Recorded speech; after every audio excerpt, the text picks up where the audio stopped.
BRS 10 ఏళ్లలో ఒక్క హామీ కూడా నెరవేర్చలేదని డిప్యూటీ సీఎం బట్టి విక్రమార్క విమర్శించారు. కృష్ణానదిపై ఒక్క ప్రాజెక్టు నిర్మించలేదన్నారు. 1,00,000 కోట్లతో కట్టిన కాళేశ్వరం కూలిపోయిందన్నారు. 10 ఏళ్లలో మీరు ఏం చేయలేదో నేను చాలా స్పష్టంగా చెప్పగలను. 3 ఎకరాల భూమి ఇస్తా అన్నారు, ఇయ్యలే. ఇంటికో ఉద్యోగం ఇస్తా అన్నారు, ఇయ్యలేదు. బంగారు తెలంగాణ చేస్తా అన్నారు, చేయలేదు.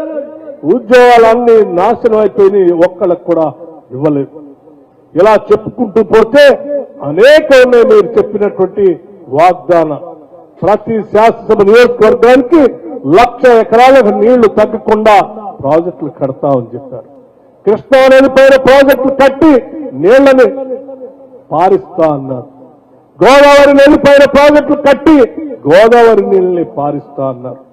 కృష్ణానది పైన 10 ఏళ్లు ఒక్క ప్రాజెక్టు కూడా కట్టలేదు, ఒక్క చుక్క నీళ్లు కూడా పారించలేదు.